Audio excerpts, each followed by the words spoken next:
ஒரு நாளைக்கு எத்தனை முறை சிறுநீர் கழிப்பது சாதாரணம்? வணக்கம் நண்பர்களே, இது உங்கள் நிலா அப்டேட்ஸ். ஒரு நாளைக்கு எத்தனை முறை சிறுநீர் கழிப்பது இயல்பானது என்று பலருக்கும் சந்தேகம் இருக்கும். இன்று அதை பற்றி சுருக்கமாக தெரிந்து கொள்வோம். பொதுவாக ஒரு ஆரோக்கியமான வயது வந்தவர் ஒரு நாளைக்கு 4 முதல் 8 முறை வரை சிறுநீர் கழிப்பது சாதாரணமாக கருதப்படுகிறது. ஆனால் இது அனைவருக்கும் ஒரே மாதிரி இருக்காது. நீங்கள் எவ்வளவு தண்ணீர் குடிக்கிறீர்கள்? வானிலை எப்படி இருக்கிறது? காஃபி அல்லது டீ போன்ற பானங்களை எவ்வளவு அருந்துகிறீர்கள் என்பதையும் பொறுத்து இந்த எண்ணிக்கை மாறலாம். சிலர் அடிக்கடி சிறுநீர் கழிக்க வேண்டிய நிலை ஏற்படலாம். குறிப்பாக அதிக தாகம் மற்றும் அதிக சிறுநீர் வெளியேற்றம். சிறுநீர் கழிக்கும்போது எரிச்சல் அல்லது வலி.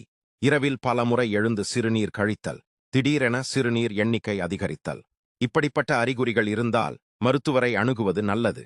இது சில நேரங்களில் சிறுநீரக பாதை தொற்று, நீரிழிவு நோய் அல்லது பிற உடல்நலப் பிரச்சினைகளின் அறிகுறியாக இருக்கலாம். நினைவில் கொள்ளுங்கள், ஒரு நாளைக்கு 4 முதல் 8 முறை சிறுநீர் கழிப்பது பெரும்பாலானவர்களுக்கு இயல்பானது. ஆனால் உங்கள் வழக்கமான பழக்கத்தில் திடீர் மாற்றம் ஏற்பட்டால் மருத்துவ ஆலோசனை பெறுவது அவசியம். இந்த தகவல் பயனுள்ளதாக இருந்தால் வீடியோவை லைக் செய்யவும், பகிரவும். மேலும் இது போன்ற உடல்நல தகவல்களுக்கு சேனலை சப்ஸ்கிரைப் செய்யவும். நன்றி. இந்த தகவல் பொதுவான விழிப்புணர்வுக்காக மட்டுமே. தனிப்பட்ட மருத்துவ ஆலோசனைக்கு மருத்துவரை அணுகவும்.